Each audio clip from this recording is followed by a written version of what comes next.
നമ്മളിലേക്ക് ശ്രദ്ധിച്ചാൽ നമുക്കിത് മനസ്സിലാവും. ഒരു 100 ന്യായം നമ്മുടെ മനസ്സ് പറയും നമ്മൾ രക്ഷപ്പെടില്ലെന്ന്. കർത്താവ് പറയാണ്, ഞാൻ നിങ്ങളോട് അരുളി ചെയ്യുകയാണ്, നിന്നെക്കുറിച്ചുള്ള പദ്ധതി എന്റെ മനസ്സിലുണ്ട്. അത് നിങ്ങളുടെ നാശത്തിനല്ല. ദൈവത്തിന് എന്നെക്കുറിച്ചും എന്റെ കുടുംബത്തെക്കുറിച്ചും ഒരു പദ്ധതിയുണ്ട്. അതായത് ഇത് പറയുമ്പോണ്ടല്ലോ, സാത്താന്റെ അണ്ണാക്കിലിട്ടാണ് നിങ്ങൾ അടിക്കുന്നത്. അത് പറയുമ്പോ കാരണം എന്താ അറിയാം, അവൻ ഒരു 10,000 തവണ നിങ്ങളുടെ തലയ്ക്കകത്ത് ഇഞ്ചക്ട് ചെയ്തിട്ടുണ്ട്, നിങ്ങൾ രക്ഷപ്പെടില്ലെന്ന്.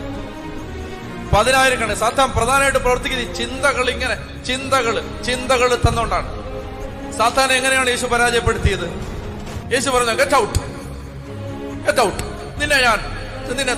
നിന്നെ തീയിട്ട് ചുടാൻ പോവാണ് സാത്താനെ എന്നാണോ കർത്താവ് പറഞ്ഞേ? മരുഭൂമിയിൽ വെച്ച് സാത്താൻ യേശുവിനെ പരീക്ഷിക്കുന്ന സമയത്ത് എങ്ങനെയാ മക്കളെ കർത്താവ് സാത്താനെ പരാജയപ്പെടുത്തിയത്? എഴുതപ്പെട്ട ഗ്രന്ഥത്തിൽ നിന്ന് ഒരു വചനമെടുത്ത്